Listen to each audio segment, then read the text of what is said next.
Good evening, everyone, and welcome to another episode of Mr. Fred and Friends. I'm your host, Fred Schultz. Normally, I have my co-host, Freddy Valente, a.k.a. Freddy the Ref, or Florida Freddy. He's usually with me, but he's feeling a little down tonight. And right off the bat, guys, that's not a short joke, okay? He's just feeling down. Now, Freddie started a new job today, and he's rocking. He's got it going on in Florida right now, and that's pretty cool. I'm very, very happy for him. Just a great person, and I definitely enjoy when he's on the show too, because I like bantering back and forth with him too. But tonight, we got our some of our regulars on. We got Mr. William Bailey, who is always a treat to have on. Kevin Donaldson, he will be on later. And a couple of special guests. We have DJ Hanu Fox going to be coming up here in a little bit. We're going to talk just a little bit about the big game. Oh, that's a shame. We're going to talk about the big game that was supposed to happen at Satcon Village in December, but obviously that's not going to happen right now. And also, I was going to have Gino from Velkin on.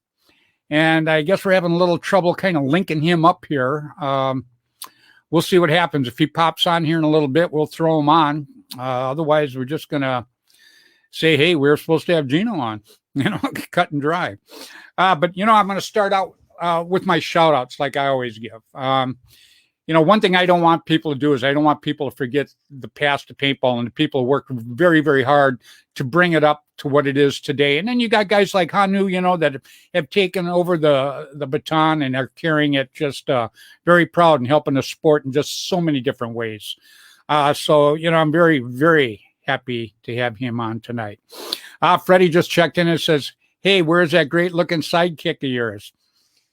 Oh, he's down here.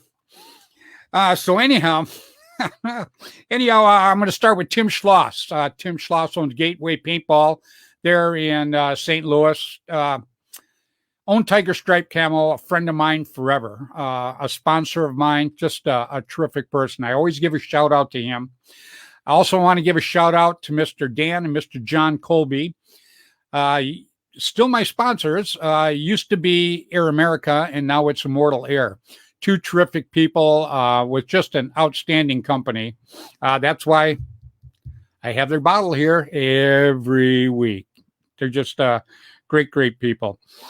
And Mr. Bud Orr, War Game Products. Bud really doesn't need an introduction. Everybody knows Bud Orr. Bud's a terrific guy, a good friend of mine. I can't ever say enough about him. He watches my show, which I appreciate the heck out of. And matter of fact, I'm going to pull Bud on here some night. I'm going to put him and William Bailey on together. That I think I can just kick back and have a sandwich, let those two go to it.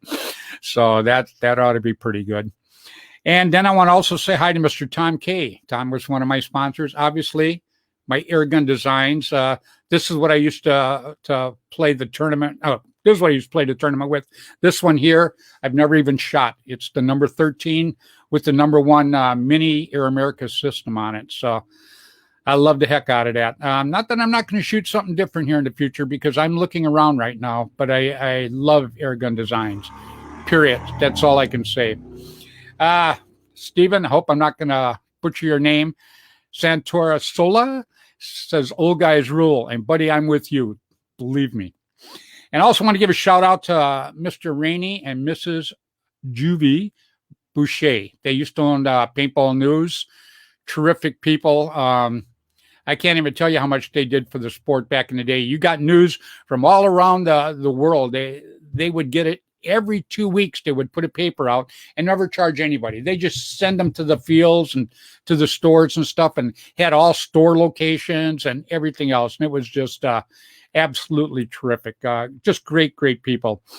And also Mr. Randy Camilla. Randy Camilla used to run APG. That's actually where I got my first cover shot, was from APG. Randy, he's the guy that actually kind of kick-started my career. And for Randy, I will always just be totally grateful to him. There is just no doubt about it. And Mr. Jerry Brown. Jerry owned Paintball Sports Magazine. Jerry still has a field out there in New York. And Mr. Uncle Kevin Donaldson, he's kind of the gatekeeper out there. Kevin keeps an eye on everything. And, Kevin's going to be on tonight, obviously. I have Kevin on every week. People seem to love the guy. I drag him out here. He makes everybody happy. And then we're all done. We all go to bed and it's cool. So anyhow, I'm going to have him out. And I want to say hi to a new guy. Like I say, when I say Mr. Fred and Friends, there's a lot of old friends and there's a lot of new friends. And I've been making new friends left, right. It's just been unbelievable. But I got a special little friend. He's 7 years old. It's Mark Gong Jr. Now, Mark Gong is, he played on Constant Pursuit with me for a few years. Mark, I put him on my TV show. Mark's just a terrific person. I can't say enough about him. And the way he's raising his son is nothing short of outstanding. And Mark Jr. is just absolutely great. Oh, I got Richard Mergani. Good morning from the UK. Right on, buddy. How are you doing? And he's asking about GI Sports. We'll probably get into that in a little while. That was interesting. Wilbur got a hold of me the other morning, just before William Bailey actually everybody got a hold of me about that and said that GI Sports was filing bankruptcy. But the way I understand it, it's more of a restructure.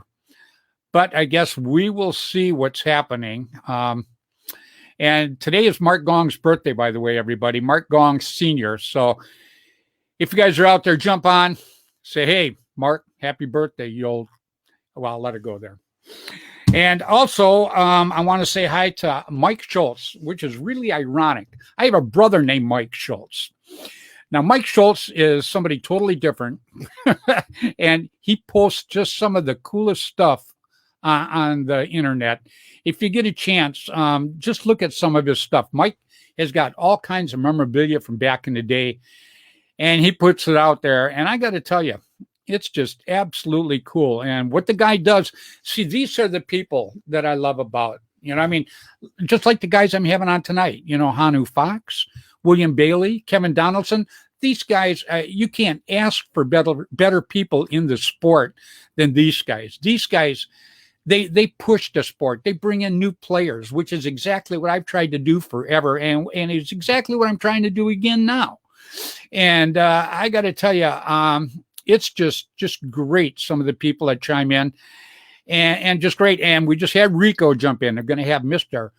Rico Fernandez coming on tonight, too. He's going to tell us a little bit more about his 10-man that he's going to have coming up down there in Florida. It's in a couple months, but we like having Rick on. First of all, Rick's a good personality. Number two, Rick's damn good for paintball, so I love that. That's why I put him on.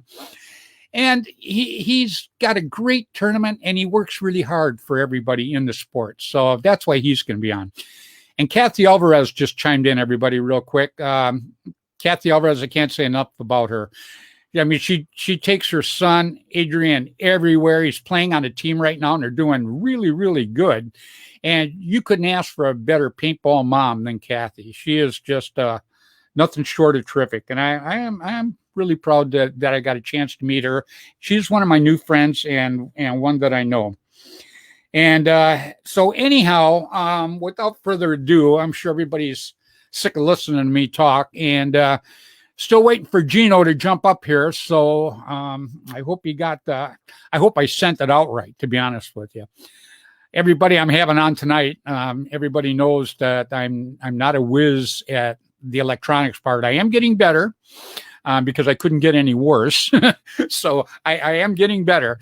But I think right now I wanted to go play a big game. It was going to be with DJ Hanu Fox and Mr. Tommy Cole. It was supposed to be down at SatCon Village, and they canceled it, which really, really sucks. But it is what it is. Ian Jakovs, boy, I hope I probably butchered your name, partner, and I'm sorry, but he says hi. And Ian, hi to you, and thanks so much for watching. So right now, guys, without further ado, I'm going to bring up Hanu, okay? Mr. Fox, how are you doing today, buddy? Hey, how's it going? It's going good. Man, I got to tell you, that's a heartbreak that they're not going to have that big game down there. I was so looking forward to that. Yeah, it was too. I haven't been out to California in a couple of years, and it was going to be kind of fun. I've done Decay a couple times. It's always a great time. The players, California players are a special breed of players. They're all a little bit crazier than most that I find anywhere else, and the conditions out there are hardcore. You got to really want to win if you're going to go out there and play all day. Oh, absolutely. Yeah, these guys are tough. As a matter of fact, I just had Rick Sandias chime in, said hi to everyone.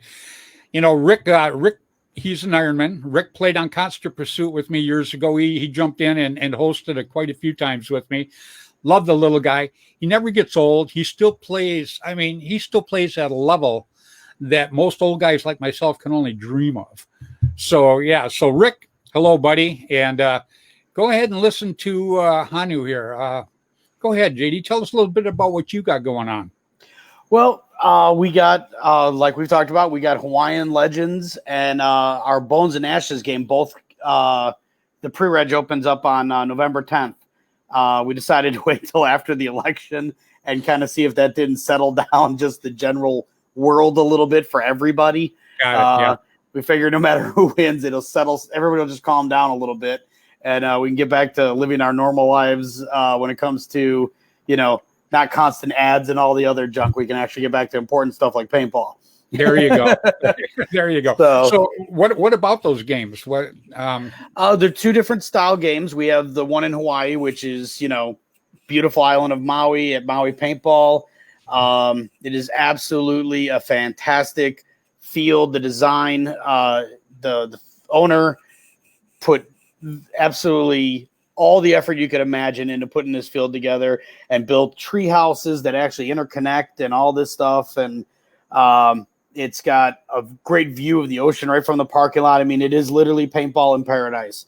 Yeah, I'm looking forward to that one. Yeah, it's just amazing. And then our Bones and Ashes game is currently our most popular game besides the Living Legends game itself, our big Living Legends game. Bones and Ashes in Fayetteville, North Carolina has become our most attended game besides our main game.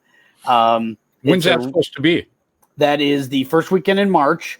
It makes it like the 5th, 6th, and 7th of March. And it's just a great facility. The owners built, in my opinion, one of the best paintball fields in the entire country. They found a way to make separate fields, but they still interconnected at a level where there's not those big dead spots between their fields, so they can run their open play out on it every day. But then when they want to have a big game, they just cut the kite lines that make up the guidelines of which are the fields, and it plays as one big field, and it doesn't have those 20-yard runs of no bunkers of any kind. He's ex-military, so his mentality is, there must be 3 roads to everywhere, and just everything he did in the design made it so you can do so much with it. We can have tanks out at the field. It's got a nice little, on a short guy like me, knee-high creek. On a normal person, probably, mid-calf. So you can either run across the bridges that are across it, or you could even, wade through it if you want. It goes right through the middle of the property. He's got air and electric at both ends of the field, so you can run command bases at opposite end, and it doesn't hinder one side or the other when it comes to logistics.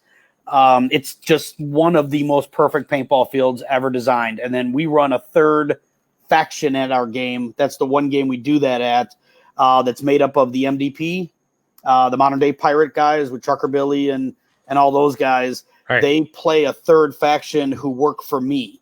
They can't win the game. They have pre-designed missions, so we can't fudge the game with them. They're just another obstacle you got to deal with, and it's become a real crowd favorite to deal with. We call them the Char, and when the Char shows up, you're going to have a gunfight. Wow, how cool! You had a great attendance in the last one you just did too. We just did one a few weeks ago. Yeah, out at OXCC, we had over 400 players. And we had 2 youth commanders. Both commanders were under 18. And we had good XOs that actually let them do the commanding. They gave them advice, kind of laid out the options in front of them, but absolutely all weekend long let these kids make the decisions. And some of them were right and some of them were wrong. and let them make them. And then as it unfolded, kind of coach them up as, hey, that was a good move and here's why.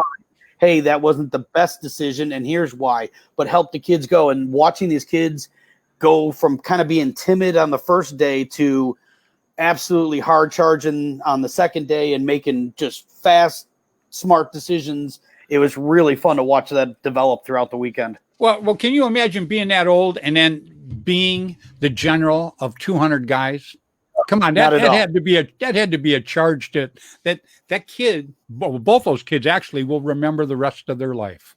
Oh yeah, and it's amazing how accomplished these two are as not only players but in their lives. We got one that's like an honor roll level student and has helped command one of the biggest units out at Ion, which is a 4,000 player game. So, I mean, this kid's knee deep in it and not intimidated by anything. And then the other one was the youngest certified master diver in California history. So, wow. I mean, the credentials that these kids are bringing, I'm like, when I was your age, I was, really just trying to, tie my shoes right, basically. You know what I'm saying? And I certainly couldn't have thought doing this kind of stuff at their level. But, with those two kids as a option, we kind of sat around and talked, at CPX events and kind of talked about it. I'm like, we have an opportunity here to really put these kids in the forefront and do something that other people don't do. And we've tried to make a point of looking at what other people don't do when it comes to commanders and opportunities for people. And the most we can do is try to use our spot in the sport. We're lucky that we have a good following and we have such a great, strong player base, and they trust us, which is the biggest thing in the whole world. Is absolutely as long as if the players trust you, they're going to let you do some stuff that might seem a little out of the box, but in the long run, everybody's on board because it's good for the sport in general. Yep. And how hard I worked over the past years, to build this sport. When I started, man, we took all kinds of guff, believe me. Right. Everybody thought it was a war games thing, and we had to fight through all of that. So, that's why I mentioned these guys at the beginning. These guys all took heat at the beginning. They spent a lot of money, these manufacturers, and everybody goes, oh man, they're manufacturers. They make millions of dollars, It's a bunch of crap. These guys, they work their butts off. They spend a fortune hoping that they're going to make some money. Sometimes you do, sometimes they don't. I just want the kids of today not to forget them. I know 100%. Guys like yourself and there's a lot of nice young guys out there right now that are helping build a sport. But, I'm just really glad that guys like you are involved in it. You just, a little bit from the past and where you want to go in the future, And we have conversations that you would really appreciate. And so would a lot of what I call my older friends is I reference you guys when it's talking about kind of the little, it's like a clique isn't the right word for it, but the people that I'm working with. Yeah, but it's the people I'm working with. Like I got a graphics guy, Brandon Page, who's fantastic. Mm-hmm. And I've got my ref crew and those guys are amazing with Solaw. And I explained to them, like, look, this isn't just hey, I'm hiring you and you're good at this. I want you to be part of this. I have thoughts and ideas of what I want to do over the next 10 years. And I want you to be part of that. I'm having you come in because I think you can help all of us get there. And then someday, and I reference what I get to see at Living Legends when, we put Dan Colby's booth right next to the paintball museum, and I see a crowd of my, gray-haired friends sitting there in a huddle and talking and realize, like, that's how we got here. And at one point, that's all they had was each other. And they just banded together and decided we're going to turn this into something. And we're working on the group right now on the banding together to keep it going. And someday we're going to be, hopefully, that group of old guys standing there off to the side that most of the people in the crowd won't know who we are. Right. But it was important we were there when we were. Right. Exactly right. I don't know how far back you go because you and I just have become friends and in the past few months, I'll say. Mm-hmm. So I don't know how far back you go, but believe me, at the very beginning, I don't think anybody, I traveled so much, and I just had to talk to so many people to explain exactly what the sport was and how it went down. And it was tough at the beginning, but I just watched it get better and better. My sponsors backed me 1,000%. I can't ever say enough about the people that sponsored me. They were just terrific. And, I made it pay for them. I worked really hard to promote the sport, and it is what it is today because of these guys, Oh yeah, I get it.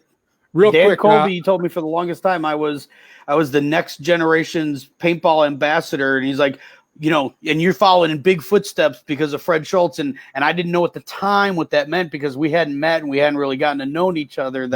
But when he was referencing that, it makes a lot more sense now that we've gotten to know each other and I've gotten to know more of your history. I can see the idea, the you just eat, sleep, energize in paintball, and when you talk about it, your face still lights up. You still clear. It's like when you talk about your wife and you still love her, kind of thing, and that your face lights up, and everybody's like, there's no discussion about, you're beyond. I like the sport. The passion you have for it is amazing. I love it. And when they see your face, they know it. And when I talk about paintball like that, people just look at me like, I don't know if I'd ever. People can see it lighting up right now. Yeah. I can't help it. Paintball has actually been other than my family, it's been the best thing I ever did when it came to being able to express myself as a person. Same here. And do stuff for people. I love making people smile. Yep, me too. I got into the right end of the business to do that. My job is to make people smile now, and I love getting to do it. And it's just most rewarding thing. It lets me live my life exactly how I want to. Yep. Well, where I was lucky back in the day is I had so many different forums. Once people figured out who I was, Randy Kamei actually started it. Randy put me on the cover of APG, and then since then, between here and overseas, I've had probably 12, maybe 14 different cover shots. So I've definitely have my share on both APG, paintball sports. I just all the way down the line. So once I started doing that and people got to know me, then everybody started listening. And then the tape I put out, I had a kid, I can't even remember his name. I should look up on my phone, but he just put it on yesterday. And I just read it this morning that he says that him and his friends used to watch my video, The Fun of Paintball with Fred Schultz. He said they would watch it 2-3 times the night before they'd go out the next day to play paintball. And he said they would get so jacked up that they just could not wait to get to the field and play. So, that's it. So, I've done my part, and so have a lot of other people, and very happy that you're out there carrying on the baton right now. Well, that's the goal. Real quick, Stefan, I butcher everybody's last name, Anu. I practice yours. That's why I got yours down. But this is Stefan Santorsola said, "See you in Hawaii, dragging my family along also." All right. So, I've been pushing the Hawaii thing, believe me. And my wife's been pushing me. So, we just had our anniversary. Easy sell. Yeah, we just had our 48th anniversary the other day. So, oh my God, you're way ahead of me. So we're gonna wait. And we're gonna celebrate it over there. I'm gonna come over there a few days early. So I got to keep going. That's still a lot, though. Oh, she's a champ. She has to be. So's my wife. You find women that'll put up with guys like us in paintball. Oh yeah, come on. She like in our case, she literally juggled bills, drive all night so I could sleep because I had to work the next morning. But we had to get to a game and back from a game while I had a real job and everything else going on involved in it. She's just absolutely fantastic. Everybody.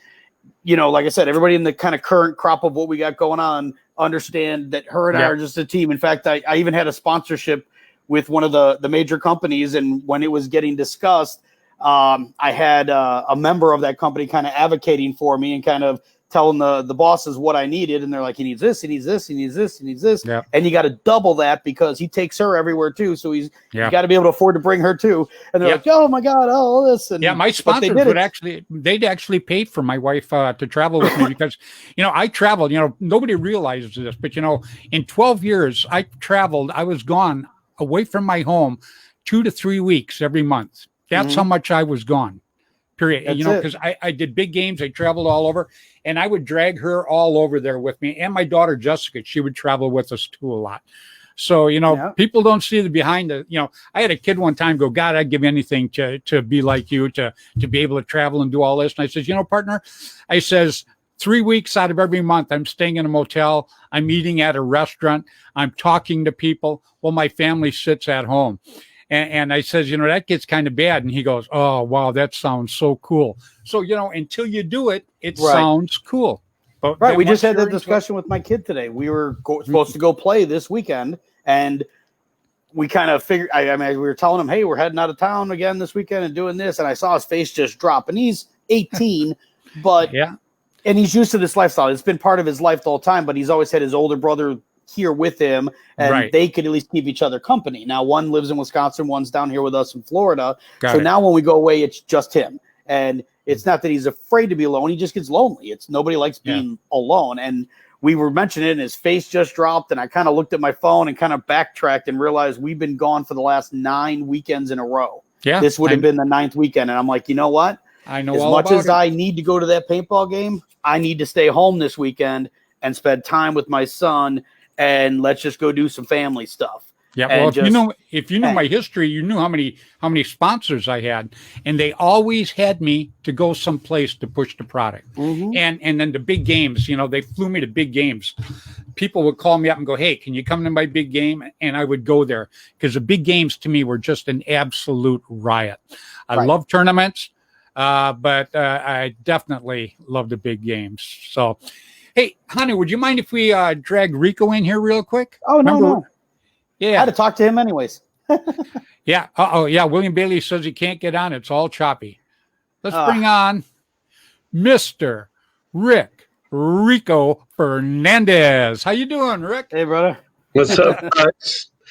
Good stuff, man. I love it. I'm listening to DJ, how he brings the youth. That's one thing about DJ and his games, man. I run the Generals Cup every year. Since 2001. It's 1 year. And just a quick short story. I try to do what DJ did. He brought the 2 young guys to be the Generals, and you know how much pushback I got from these guys that play hardcore scenario game. How are you going to let a teenager be a general at your game? That was the argument. I'm like, I don't care.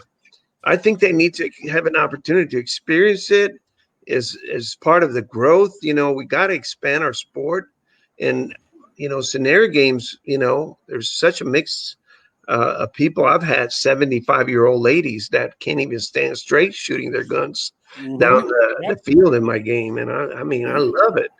And I did it. And I can tell you the kid that I brought in was 16 years old from Honu's section. He lives down in that side, but he's now probably about 20.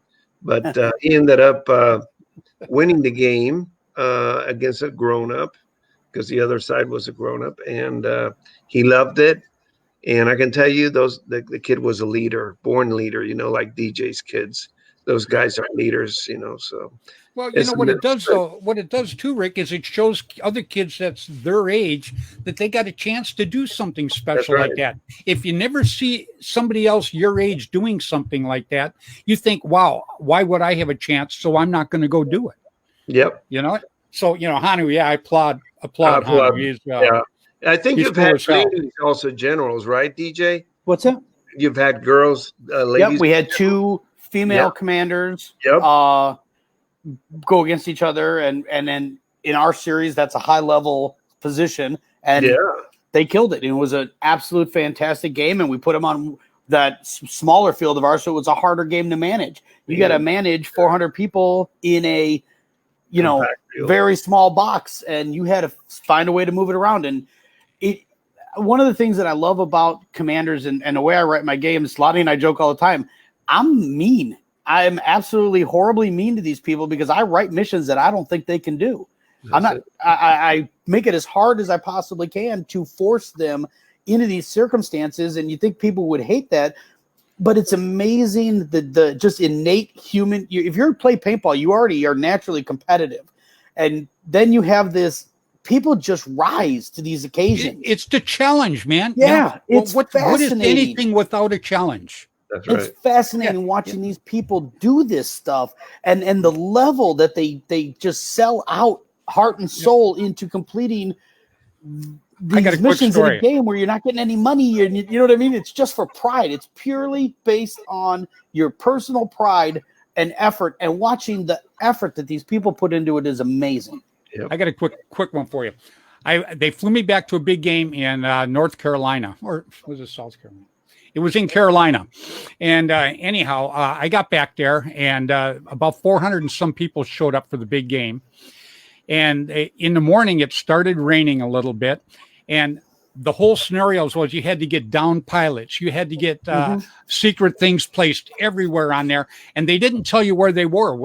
They gave me a map with coordinates, and you had to go by the coordinates wherever it was. And this field was huge, Hanu and Rick, believe me.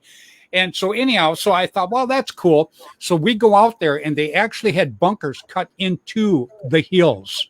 The actual, just cooler than heck. Well, make a long story short, there was a group of guys that were from the area right there, and they were all dressed in black. There was about 22 of them. And the kid comes up to me and he goes, Mr. Schultz. I said, well, first you call me Fred. He goes, okay, Fred. He goes, can we be your bodyguard? And I go, absolutely. So we're walking out to start the game. It starts raining like hell. So I go inside this bunker, and you could stand up in this hill. It was just amazing. So I'm in there, and I'm laying the coordinates, and I look out, and you got these little slots in there that you could shoot out if you had to. And all these guys are standing out in the rain. So I go back out in the rain. I go, hey, guys, come on in here. And they go, no, we're here to guard you. And I go, no. I says, come on inside. You can guard me inside too, you know. And, you know, they were so much into that scenario game, they would not come in. They stayed out there in the pouring rain. I went in, I threw the coordinates together real quick, and then went out there and got soaking wet with them. And then it stopped raining about halfway through the game, and everything was cool. But that is a drive of, you know, that's the type of people that you really like to play. Very polite.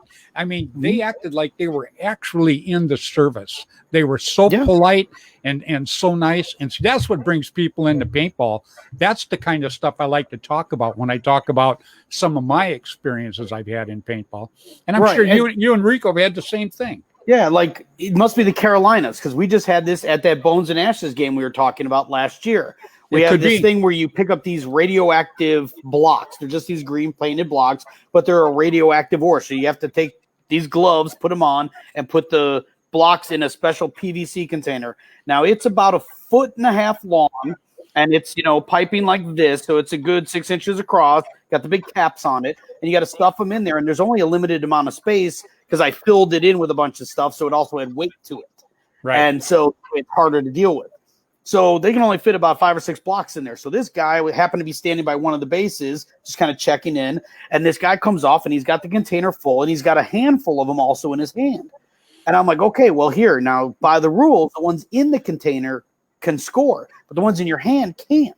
Yeah. But since you have the glove on, let's do this. We won't call you dead. Empty your container. Put those in there. You got to run back to where the pile was, touch the pile, run back with them, then I'll score them. And he's like, okay. So he drops all his stuff. And then, like, you only have to the top of the hour. You got 6 minutes. You better go. And this guy is, 30-something. From what I hear later, that he's had a hip replacement and everything. I probably wouldn't have done this to him if I would have realized that. But off he goes like a shot. He takes off. And we're all kind of laughing and joking and just kind of carrying on, having fun, waiting around for him to come back. Well, a couple of minutes later, here he comes booking around the corner. And I had gotten a radio call from the ref that he had come out there and touched the pile. So I know he did it. And he's coming booking at us. I'm looking at my watch. I'm like, damn, he's got like 2 minutes to go. Like, he's got this easy. I'm like, that's no fun. So I just started. I'm like, guys, just go with this. And I just started going 10, 9, 8 as he's running in. We get to 2. This guy shot puts this container that probably weighs 10 pounds up and over the net. It launches over as we say 0, clears the net. He comes busting through the net like he's finishing a marathon, face down on the ground. We're kind of even checking on him to make sure he's still breathing, because he's just face down and not moving. I'm okay. Did I make it? Oh my God, did I make it? And we're like, yeah, man, you had like 2 minutes left. And right. The word for a guy who couldn't breathe, he came up with a lot of really cool words to describe me. right about then. And, but he did it with a smile. So I count that as cool. There you go. But that's the fun. And like, he didn't have to do that effort. I mean, it wasn't worth that many points, but in his mind, he was in the moment. He was in the game, and he was enjoying himself to the point that he submerged himself in that far that he had to do what he did. And he had a memory for life. And he has a memory for life. Right. And he's got a little something special coming. He doesn't know next year, but he's got a little surprise coming for that. Well, in the one I just told you about, we had to go capture a down pilot, right? Mm-hmm. Well, we get there, and I had my team run up on the hill, so the other team all went and followed them, and I took a group, and we went down and got the pilot, right? Well, we get there, and it's a real guy, and we get there, and the guy goes, I touch him, he goes, you captured me, and I'm like, and he's sitting in some kind of wooden thing that's supposed to look like a plane. And the kid with me looks at me, he goes, well, Cap, what we're supposed to do with him? And I said, hell, I don't know. I said, take him back to our base and we'll find out, But it was so real. Everything was just surreal. And when it was done, I can't even tell you the stories that were out there. No hassles, no fights, no bitching about this or bitching about that. Everybody had a terrific time. And see, that's what I like. And Rico, you hold events at your field and you keep everything under control down there, right? Oh yeah. No, we want to, I think my idea and my concept comes from my partnership with Tim. Our thought is we do scenario games for the enjoyment of everyone. We want family, children, adults, everybody to come out and have a good time. So, there's a lot of guys that take it very serious, and we have to find that happy balance. So we got to make those missions challenging, give them a structured game where we have referees that have referee jerseys, well identified, made for the event. And they all have radios, chronographs. It's very structured, and we have missions. Our accountability is there. When the generals end the game, they come and look at the scoreboards. We keep records of every mission scored. We go through them at the end. So yeah, we're very structured in our game. When I say we, as me and Timothy Altman, which by the way, I'm going to do a shameless plug. Nope, but go ahead. If anybody of you guys are ever in Tennessee, Timothy Altman was the former owner of Gator Paintball Extreme. He owned it for 17 years, created the facility. And he moved to Tennessee 3 years ago now. And he has a field up there that is, if you can think of it, is a valley with ridges. And what he's done, he went around those ridges and made these paths with an excavator. And to your point, he was creating bunkers. There are trenches over above. Is insane. When you're top of the mountain, you got to go around these trenches around those mountains to get up there. But there's all kind of trenches and mounds and dirt, and it's insane. Name of the field, Rico? It's called Tennessee Mountain Paintball. Okay. He hosts a game there every year. He's hosting a game, and it's very tiring if you want to play there. And you think you run up those hills, it's very tiring, but it's a lot of fun. But right, it's a shameless plug, but it's as well. If you're out there not having a shameless fun, plug. I'm glad you did it because you're helping promote another field. Yes. William Bailey, when William used to come on, remember all the fields he'd talk about? He would have them all report to him. He'd talk about 12 or 13 different fields that have nothing to do with anything out here, but it helps promote the sport and it helps promote those guys. And all those fields ended up doing good back there, even during the COVID, Yeah. And real quick, DJ, who said that? Somebody said hi to you. Larry Taylor. Larry. Yep. He's awesome, man.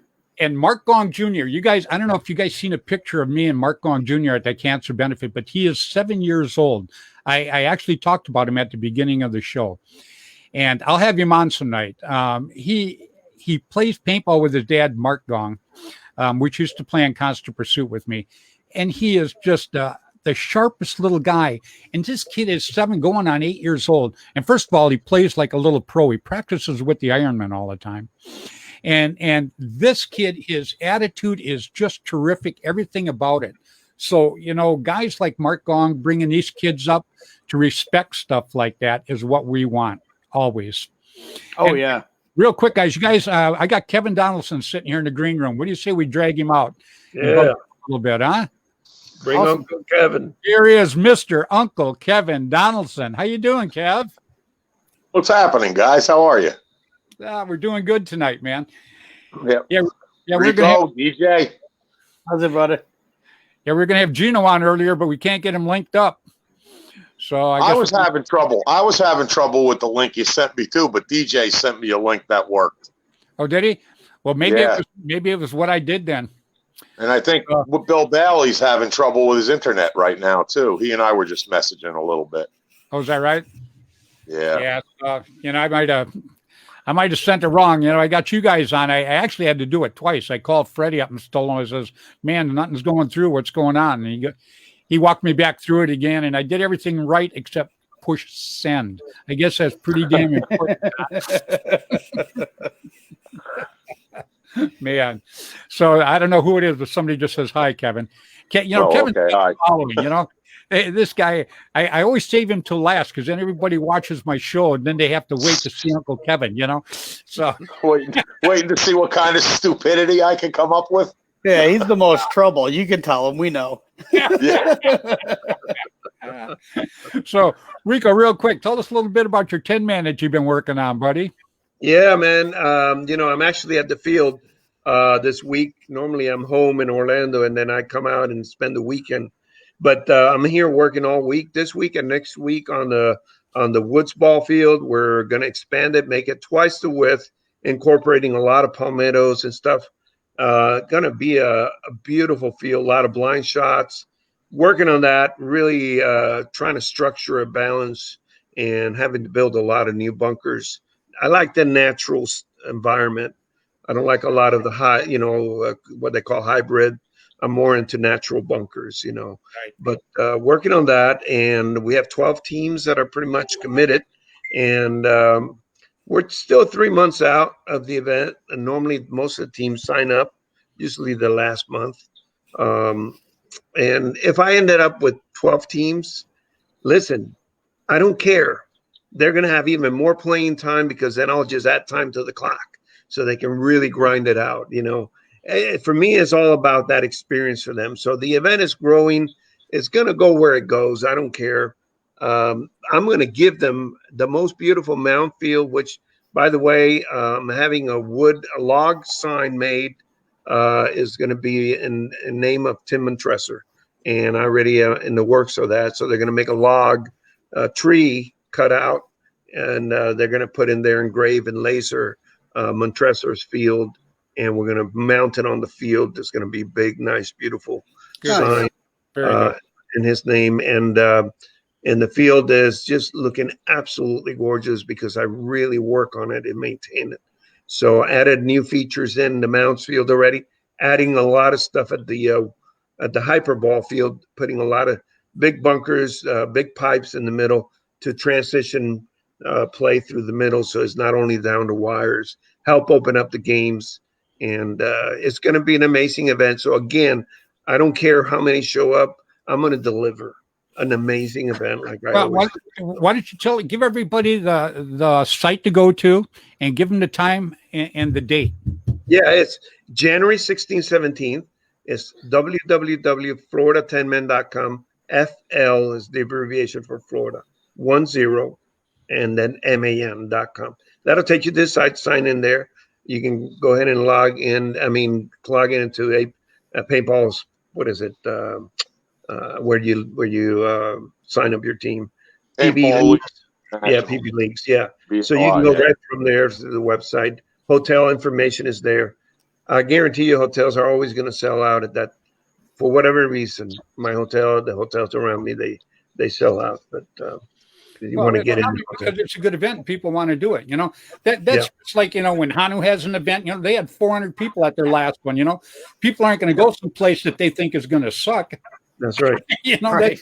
That's just how it works. Period. Yep. And Kevin, Rico's event is definitely worth going to. It's a great event. Great fields, Kevin. So are yours. Great fields. Great. I'm sorry, Fred. But, I just got to say it. It's a great venue. It's a great field. Rico's done such a good job. His Mounds field, that Pac-Man field is amazing. It's probably the best Mounds field I've ever seen. His Woods Ball field is great, and if he's making it better, that's just better. I mean, he did something really cool. He built this trench, and he like stuck logs in vertically to make like a fence along the side of it. It's really, really cool. You know, it's really a good field, a great field to play. Location's awesome. Rico, come on, man. Why would I lie? No, I appreciate you. I've been there. I'm hoping we can get there again. He'll tell you to screw off. Love to have you. Not Kevin. I says Kevin doesn't lie. I says he'll tell you to screw off first before. Oh shit! I would say I'd either tell you fucked up or say nothing at all. But I'm, it's. Tell us how you really feel. Yeah, right. Yeah. Hey, sometimes silence, sometimes saying nothing at all is worse than telling somebody they fucked up. Absolutely. Yeah. Hey, William Bailey just jumped back on. I'm going to bring him up with you guys. Oh, cool. There we go. Can you hear me? No. Oh, yeah. Oh, shit. Yes, you can. With me. I don't know. It's DJ. It worked for some reason. Your link worked great. I got you, Fred. I'm getting all these old guys with their tech. I'm getting them on. You're the man. You're the man. DJ. It's my job. I gotta help out the guys. Yeah, I don't know what. Did good, DJ. I sent them out, and then everything looked okay, but I don't know. Yes. So, well, you sent DJ the right one, so that's all that matters. He got the rest of us on. Yeah, he did. You know, and sometime I'm going to have to ask him how. So I can't tell you how. I got to keep my little secrets. That way, I keep my spot. Now it starts. I love it. This guy, Stefan, God, Santorsola. Anyhow, we call him Gumby, and I met him at a big game when I first came back into paintball here, and he works on mags all the time. He's a mag guy. So anyhow, my mag was down. The valves all froze up because it hasn't been used in 100 years, you know. So anyhow, this guy sat at the big game and worked on my marker for, I'll bet you, an hour and gave me another one to go play with. So, you know, and him and a guy named Roman. So I just have to mention these two guys because to me, that's how paintball should be. You know, you try to help somebody out. You try to do the best. You guys have the best tournaments that you can have for them. You have the best big games. You know, Uncle Kevin and William, they both put out on games and tournaments, and they just do an exceptional job. And see, all the people, everybody watching this right now, these guys that you're looking at right here, outside of myself, I guess, these guys work very, very hard for the sport to make it very enjoyable. So I'm just proud to have all you guys on. It's cool as hell. Believe me, I feel privileged. Absolutely. Thanks, man. Even with you, William. No problem. While we're trying to, if we can get rid of this COVID, we all could go back to having a good time. Well, you know, I've been thinking about doing what you said. You know, if you call it a riot, we could have a whole bunch of people there. Yeah. Yep. No doubt. I'm telling you, everybody come to Legends this year. I already talked to the field. They worked out the COVID stuff. We're going to be a go for Living Legends this year. It's right in the center of the country. Everybody just come on in, and we'll just make sure you guys have a good time. Oh, definitely going to be there. Yeah, for that, absolutely. I want to do the Hawaii thing, though. Kevin, you going to go over there? Oh, I'd like to. I'm really thinking about it. I'm seriously thinking about it. It's so cool. I mean, I'm not trying to sell you this. It's, you know, two spools and a couple pallets flipped up on their sides. This guy actually built a fantastic field you'd want to play anyways, no matter where it was. And it just happens to be on the southern side of one of the most beautiful places in the world. Do you know if there's a quarantine when you go there and come back? Do you know? Right now, the rule is if you have a negative test within 72 hours of your flight, there's no quarantine. That just went into play this past week. Okay. And then obviously we're going to see how that shakes out. If it doesn't put a unnecessary burden on the islands when it comes to new COVID cases and things like that, they'll continue it and then continue loosening up the restrictions. If it goes the wrong way, they might tighten things back up. That's one of the reasons that we're put the date when we did to open pre-reg is it gives us a little time. It's that, 2 weeks to 10 days to 2 weeks thing. If it's going to happen, it's going to happen. Let's find out. And, fingers crossed that for many reasons, not just our game, but for ultimately, the good of the Hawaiian people that, this works and it provides a safe environment for them to have tourism come back. The tourism dollars certainly help the community out there, but we got to make sure that we're not going to be causing any problems. It would hurt me deeply because of how close we've gotten with our Hawaiian family out there, that if something we did had a negative impact on the island in any way. So we're being cautious. It's good to know that you're doing it, though. You know, I'm in communication with them all the time, and just kind of, and the best part is like you guys, I have gone to each one of you for the most part at one time or another and asked questions about, look, here's something that's happening. What do you think?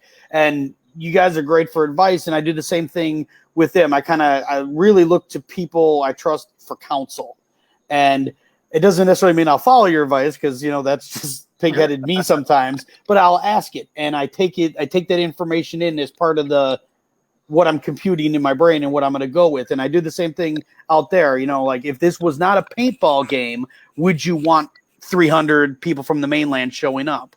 Right. And it does change the answer a little bit.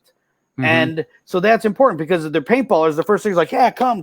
And then when I'm like, but what if this was like a chess tournament? Yeah. Then would you be as excited? And then they're like, well, yeah, but I see what you're getting at. And that's that. I want to get those honest answers, because I don't want to force ourselves upon somebody. Right.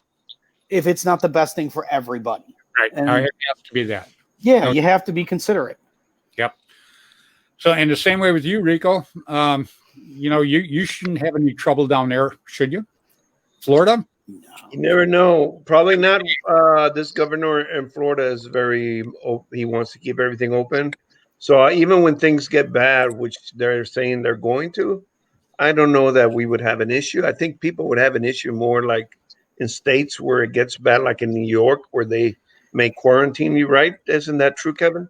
That they make it difficult to travel. I just got out of quarantine today. From Chicago. From going to Chicago. My God.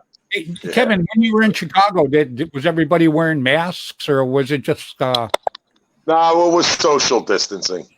Was it? Yeah. Masks. Some people were wearing masks, but most people weren't. Yeah, got it. Yeah, that's like, the big game that we did month and a half ago now. I mean, very few people. There was probably 300, 350 people there, and maybe 2 or 3 had masks on, and everybody was hugging each other and stuff, just nothing you could do about it. Hey, look, there had to be 1,000 people at the Chicago ICPL, and I haven't heard of one COVID case. Yep. Nope. Not one. Nope. Not a single one.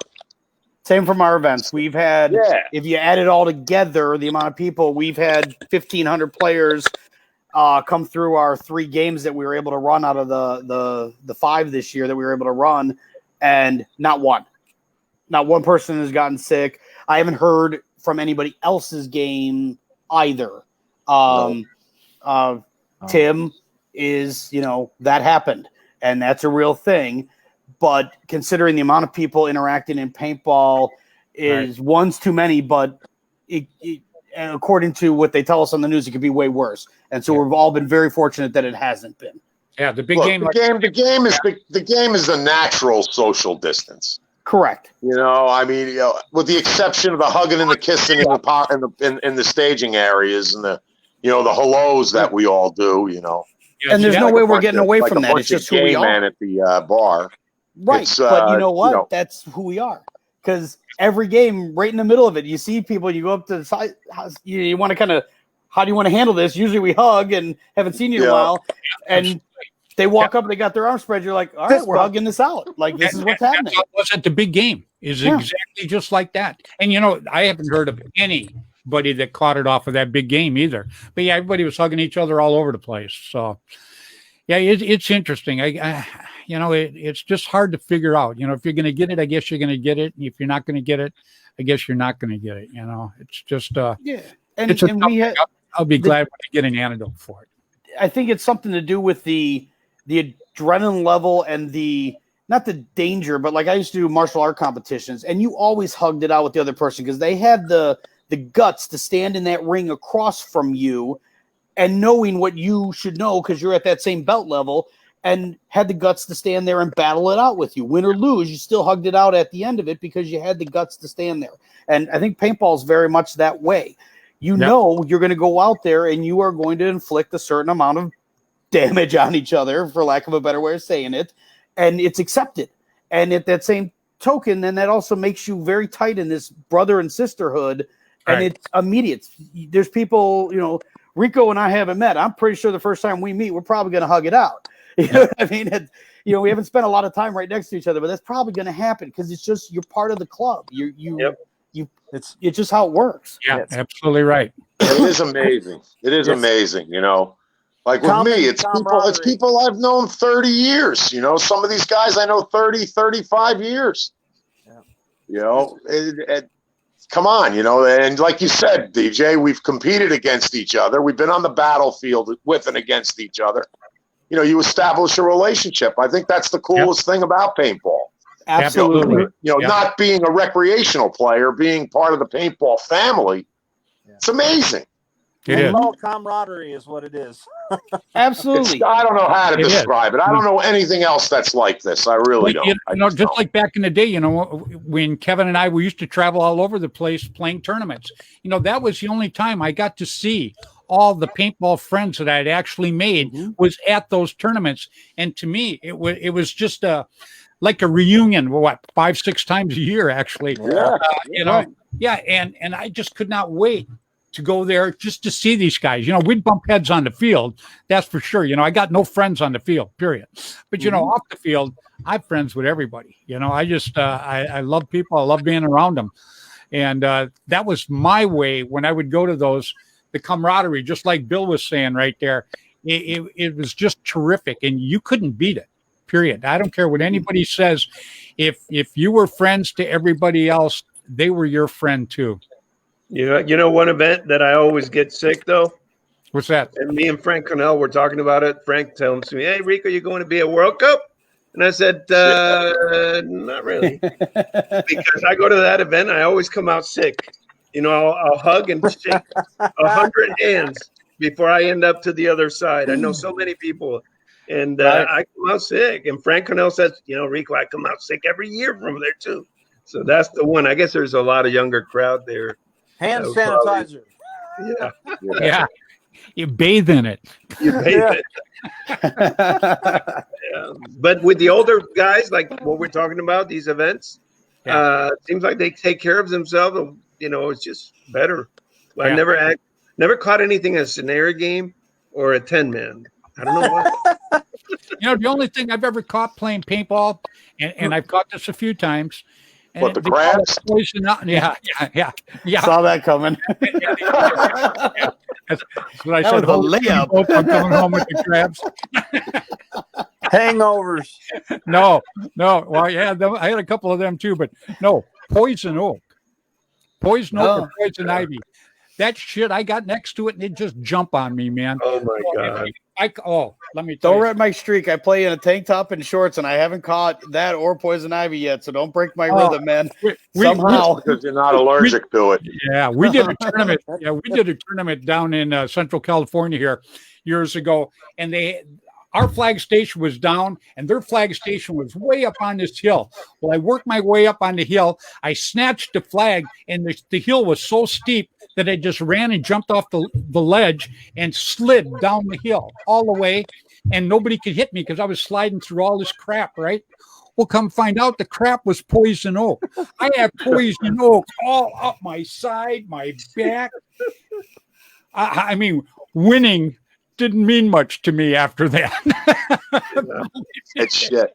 The Moundsfield in Pittsburgh, 2017, the original Moundsfield that we play the ICPL was full of that poison oak. And I remember laying on it.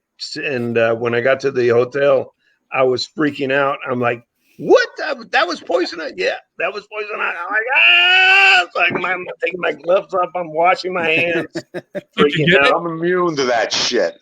Are you really? Oh, yeah. You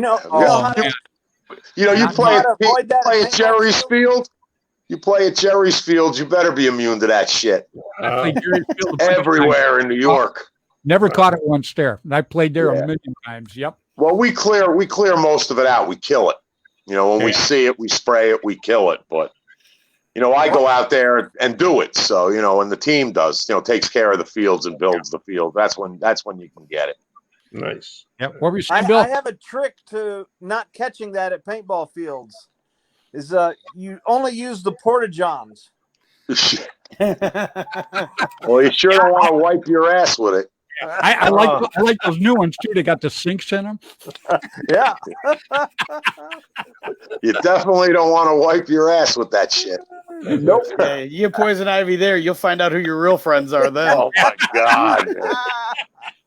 Look, man, I got a problem. I need some help, and we just won't ever talk about it again. That's like the snake bite. That's like the snake bite thing. The guy gets bit on the end of his dinghy. And he goes, "Oh man, I got bit by a rattlesnake." And he goes, "Call the doctor." And his buddy calls the doctor, and he goes, "Yeah." And the doctor says, "Well, you got to cut a couple slits in it and suck the poison out." And the guy goes, "All right." And he hangs up the phone. His buddy goes, "Well, what did the doctor say?" He goes, "He said you're going to die." Yeah. King Wasabi gonna die. That's right, man. Boy, what a group you guys are. I got to tell you, I could go have a sandwich. You guys could carry this on. Absolutely love it. Well, you know what? We've gone our hour.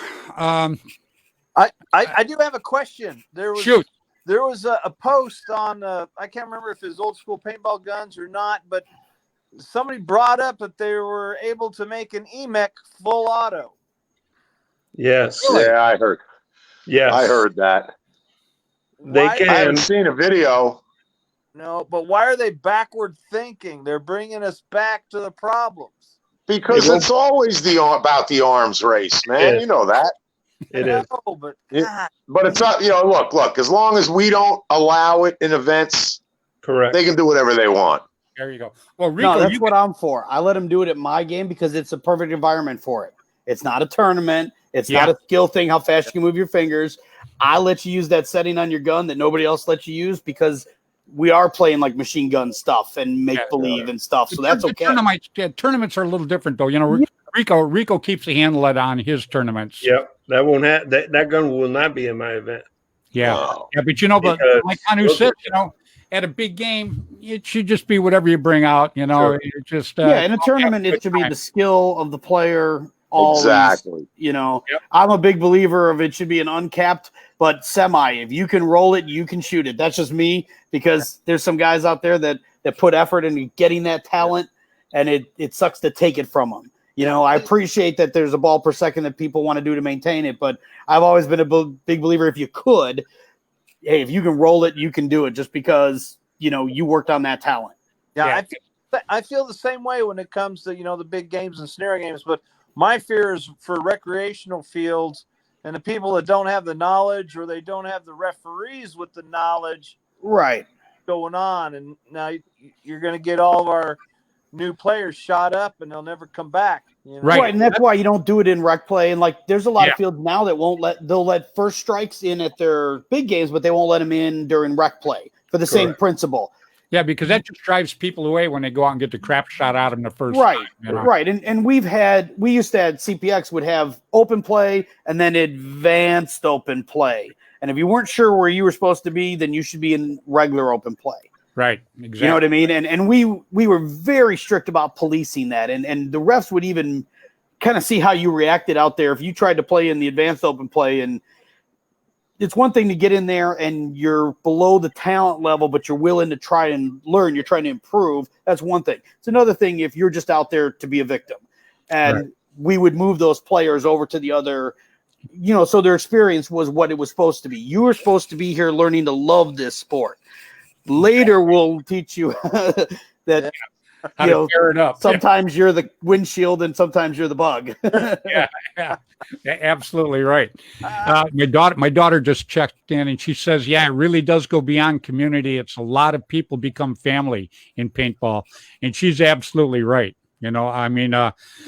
I've got so many friends that I would call family in a heartbeat that are in the sport, in which I would have never, ever met. I would have never met anybody that is on this screen with me right now if it was not for paintball.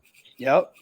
That's a fact. Same here. Yep. That's a fact. Yeah, and I to not know you guys after knowing you now would be an absolute heartbreak for me. Kevin and I go back so many years, so much respect for him, and then you three guys, you guys are not new friends, but semi-new friends, and I can't even tell you how much I respect you guys. That's why I have you on the show. Because if you suck, I won't tell you suck. I just won't talk to you. You're just not invited. I don't badmouth anybody. That's the OG way, Fred. Like I said earlier, say nothing at all. Yeah, that's exactly how I am about it. I don't badmouth people. I just say, just let them go. I just don't even talk about them. But the good people I push, and I absolutely love it. I can't ever thank you guys enough for what you do for the sport, for coming on my show, and for being my friends. Yeah, buddy. Oh, we appreciate it. I appreciate you, Freddie. You know that. Yeah, well, Kevin, you and I are on a different plane. Yeah, we're on a different plane. I can never say enough about him. I met Kevin. Yeah. I met Kevin when he was coming off the ark, and Pretty much. you and another guy look just like you too. Yeah, just had black hair and a dark beard. But I met Kevin at the World Cup. First time I went to Jerry's World Cup, and they were roughing. The Blasters were roughing, And I got there, and one thing I hated was getting screwed by a ref. There was just nothing worse than doing your job and working hard and playing hard, and then having a ref make a lousy call and you're out the door. And so when I got there, I was asking other guys that knew the Blasters. I says, what do you think about these guys? And man, I got to tell you, it was thumbs up from absolutely everybody. Even people that didn't like them would say they're damn good. There's a lot of them, Kevin. No, I know there is. Fred. I'm messing with you. And Who the hell likes a bunch of crazy friggin' New Yorkers? One of us is enough. 15 men at the time, forget it. Yep. And anyhow, they would all give them a thumbs up for the reffing. They said they were the fairest and best and fast. Man, you should see these guys hustle around the field. When you'd ask for a paint check, they wouldn't look with their binoculars. They'd haul ass right up to it and find out. Period. Yeah, hey, you guys got the crap shot out of you a lot too, huh? Oh, hell yeah. Yeah, I think some of it was on purpose, but yeah, I know that you guys always gave everybody a fair shake. And that's all there is to it. So, guys, we went over the hour. I can't ever thank you enough for coming on. I know it's just like sitting and bullshitting with your friends. I mean, the only thing missing is having a beer or something in your hand. I absolutely love it. So, I guess Rico, thank you so much for coming on tonight, buddy. Thank you. One more time, you're 10-man. FL10MAN, Florida10man.com, January 16th, 17th. Yeah, so there's a lot of states that are close to Florida. Very short hop, man. Jump in your cars, get your team together, and go down and play this man's 10-man. I think you're going to absolutely love it. You've heard him talk. You've heard people talk about him. I don't think there's any guesswork on how his tournament's going to be. So looking forward to having you on again in a couple of weeks here. We'll have you on periodically all the way up to your tournament, Rico. Thank you, brother. Always. You stay safe. You hear me? Same. Thank you. Same to you. Thanks, guys. Good Take care, Rick. Guys. Later, man. Take care, Rick. Stay in touch. Thank you, brother. All right, guys. I'm getting better at that, huh? Yeah. Yeah, everybody laughed at me. You're a lot better at getting guys off your show than on. Yeah. But a vote of confidence coming from Kevin like that. That's actually pretty good. People would take it as an insult, but I think it's a step up. Yeah, there you I absolutely love it. Hanu, thank you so much for coming on tonight, man. You're always a pleasure. You bring it on. You really do. I really have to come out of my shell someday. I'm not quite at Kevin's level for coming out of my shell, but I'm working on it. Oh, Kevin doesn't have a shell anymore. Right. I have no filter. Kevin's got a great case of, let me tell you something about you. I love it. So, Hunter, real quick, tell us about your events coming up here, buddy. We're going to open up the pre-reg for both Hawaiian Legends and Bones and Ashes on November 10th. The Hawaiian game is over Valentine's Day weekend, and then 2 weeks later is the event in Fayetteville. Both are great. One is our second most populated game when it comes to players coming out to it. It's grown 100 players every year we've done it at Fayetteville, and then it's Hawaii, man. Like, you can't go wrong. You just can't.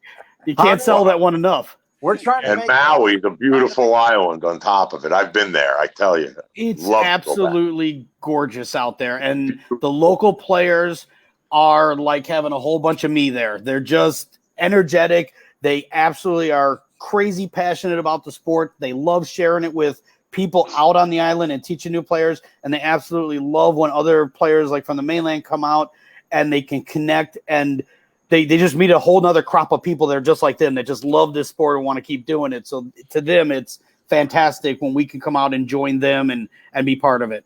Yeah, we're trying to make it this year. We're really hoping so. If we can get this quarantine crap.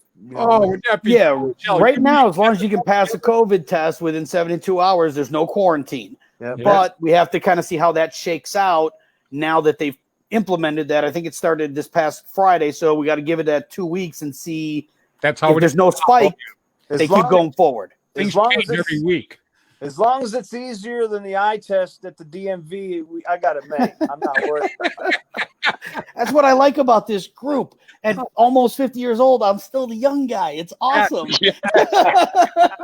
You know what's funny is they test you at the DMV for a horse and buggy. Yeah. Oh. You don't know how close you are to the truth. We've got an Amish community just right down the road. Oh, God. Right on, guys. I got nothing. Yeah. Kathy Alvarez says hi to DJ. Yeah. Yeah. Yeah, she's a spokesman for Kevin out here. So Awesome. Oh yeah, I can't say shit. I don't say nothing. I bad just talked to her on the phone yesterday. about New York, man. She jumps in my shit like you can't believe. I love her. So, all right, DJ. Hey, thanks for coming on tonight, and you're more than welcome on anytime to promote your stuff. I appreciate it. You're a terrific guy, and you're a terrific person to have on. I appreciate it so much. Very much. I appreciate it. Much love, guys. You guys have a good one. Take care, DJ. Well. Wow, Bill. I'm sorry that it had to be the link I sent you then, huh? I don't know what happened with this phone. It's internet sucks. So I'm gonna go to Verizon and I'm gonna get it taken care of this week. Got it. Yeah, I mean, Kevin comes right through it, no problem. Yeah. Yeah, I'm on Verizon too. I had no trouble once I got the link from DJ. Yeah. And I sent you the link too. That's it was the same link, and I tried. Fred, I tried yours several times, and it just kept being real laggy. And then when I heard you say that, I was like, well, I messaged DJ. I was like, DJ, send me that link, and that damn thing worked perfect. I don't know if it's coincidence or what, but Andrew Stretch just chimed in too. Hey, Andy. Hope everything's going good, man. You'd probably fit in here tonight with this group. I wonder how his game went on Saturday or Sunday or whenever it was. It actually went pretty good. I watched it. I watched the giveaway, and the giveaway went pretty good. Andy, he's a showboat, so he was out there giving everything away. But it was pretty cool. It really was. I didn't win the real cool marker, but it is what it is. I donated my money. I'm happy. Did we get any closer to getting a date set for the East versus West? I'm waiting on Tom Cole to give me NXL dates. I'm hoping to see him this week. Yeah, as soon as Tommy gives him a date, then we should be able to set it up, and Tim's ready to go. So we got to get out there, Freddie. We got to figure out when we're going to go down there. Yeah, we will. Yeah, before it snows. That's for damn sure. Let me know, because I'd gladly meet you guys down there. Oh, that'd be cool. Oh yeah, absolutely. Yeah, because I'm 3 hours away. So. Oh, absolutely, that'll do it. Right. Well, as soon as Tommy gets a hold of Kev, then Kev can work on a date, and then we'll start pushing it. Because I get people out here all the time asking me, what about the East-West game? And I'm like, Yeah, I don't know what to tell you guys. It's so hard to pick dates and not, hurt anybody or, not it is. have a conflict. The thing we're going to get though too is we're going to get a lot of rec players. I got a feeling that once we put it out, this thing's going to sell out pretty damn quick. It's going to come to the point. Whoever pre-registers first, it is. Yeah, because the cutoff is at 5, and that doesn't include some of the celebrities that I'm going to have come there. But the cutoff for players is 5. Period. That's it. 500. And I think 500, 250 from one side, 250 from the other side. I think it's going to go pretty damn quick. Yeah, that'll be a great game. Very manageable. Yeah, very manageable, and not just a great game, but just all the fun that we're going to have, even after the game, having a barbecue, bullshitting with everybody. I'm looking forward to it probably just as much as anybody, if not more. So I really hope it happens too. Well, I need an actual map so I know where I can actually recruit from. Look, find the map of the United States, find Chicago, and draw a line south. There's your map. South, just south. That's it. That's it. No, from Chicago, or whatever, north and south. Done. Okay. Just draw a line. We're going to get all kinds of people from the southern states, I bet, that are going to come up to play that. Yeah. Oh, yeah, we'll probably get a lot of local guys. What'd you say, Bill? I was trying to recruit some people the other day, and they're like, "We're on the east," and I was like, "Bullshit! It's Chicago." No, we're on the other side. God damn it! When they say that, just tell them the game's been called off. Hey, look, who cares? Let's just have a good time, Let's just have a good time. I don't even care if there's a winner. We can call it a tie right now. Let's just have some fun. Let's just have some fun, man. I'm just there for the barbecue. I'm there for the party, shaking hands and kissing babies. That's it, man. That's right. The party's where we're going to win, I think. The barbecue, I'm going to love it. So, all right, guys. Well, William, sorry you got a bad link tonight. It happens. So. It did. but it was a great show, and we made it at the end. So that's all that matters. Yeah. You guys are always special. You know that. So, all right. Well, stay in touch, buddy. All right, Kevin. All right. Take care, Bill. All right, Uncle. And then there were 2. Yeah. Yeah. I got to tell you, people love it when you come on, Kevin. I don't know. Your personality, it can't be your looks. It's got to be your personality. It's definitely not my looks, but it's definitely not my looks, man. Your girlfriend sit and watch you when you're on? No. My girlfriend, she doesn't want to hear another word of paintball. I mean, it's 24/7. 24/7, man. 24 hours, 7 days a week. Well, Kevin, I can't. Every week I tell you how much I appreciate it, and I appreciate it. Cut and dry. Thanks, Fred. You coming on, I love talking to you. You're such a huge addition to my show. It's not even funny. I know Fox got you, but I appreciate you more than they did. Thanks, Fred. All right. I love coming on. I love seeing everybody and talking to everybody. I look forward to it. I really do. Oh, well, they love having you. Gino was supposed to be on, but I probably sent him a bad link now. Yeah. So, and plus, I have a hard time pronouncing his last name. Posterivo. I know Posterivo, but I blow it every time. So Gino's a good guy. I was hoping he was going to. Tommy Cole told me he was going to be on tonight. What happened with that? They canceled the show. Yeah, I mean, they canceled the big game. That's why he was coming on to talk about the K Nations thing. Okay. Yeah, because I spoke to him the other day. He said, I'm going to be on with Freddy Tuesday night. I said, I'll probably be on. I'll talk to you then. No, probably about you. Yeah. You're on all the time. You know that. Every week. You're right. Everybody's going to be sick of me by now. No, not at all. Not at all. Matter of fact, I think you're making my viewership bigger. Well, thanks. All right, Kev, you have a good evening, buddy, and stay safe. You too, Freddy. You too. God bless, man. I'll talk to you next week. All right, brother. Bye-bye. See you. Well, there you go, everybody. God, I didn't even know what to say. This group of guys that I had on tonight were just nothing short of terrific. Gino, Belkin Sports. I'll give a shout out to him. He sells paintball equipment, airsoft stuff. Gino Belkin Sports sells everything. I wanted to have him on tonight. I hope it wasn't because I blew it. Probably a darn good chance that it was because I blew it. But anyhow, I just want to thank all my guests on tonight. DJ Hanu Fox, Mr. Rick Rico Fernandez, Mr. William Bailey, and my brother from a different mother, Mr. Kevin Donaldson. You know, you sit and you listen to these guys talk paintball, and it energizes you so much you cannot wait to go out and play again.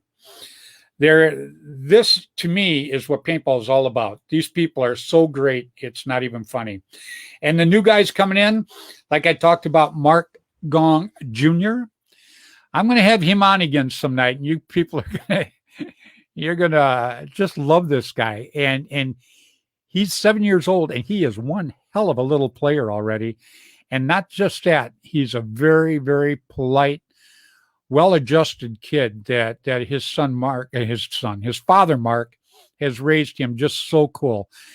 Now, next week, we are going to have something special on next week. I'm going to have some of the OG Ironmen, and I'm going to have some Constant Pursuit players on next week. So that ought to be a slam bang show. It'll be very cool. Going to have Dave Cook, Weiss. I'm going to have Machine Gun Michael Beard. We're going to have Dirk Gadbury, and I hope to have Mike's and Dirk's sons on too.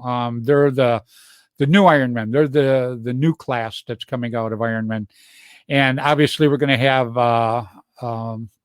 Mark Gong, and I hope to have his son on too. So, everybody, I thank you very much for watching us tonight. I can't tell you how much I appreciate it. It makes us feel good, and we hope we bring a little joy into you guys too. And we hope you get out and support the fields, support the stores. You know, get out there and keep these things going. You know, COVID's a bad thing, and it's hard for everybody, but don't let our sport die out. Work real hard to go out and support everybody. So, till next week, 7 o'clock Pacific time, I'm your host, Fred Schultz, my little buddy down in Florida, Freddy the Ref. And Stefan, thank you so much for checking in tonight. I butchered your last name. Gumby, I can say all day long. Santorsola, I can say if I say it extremely slow. So to everybody out there, you guys have a good evening. And remember, from Fred Schultz, play hard, play safe, but play fair, and get out there and play paintball. So good night to everybody, and thank you again.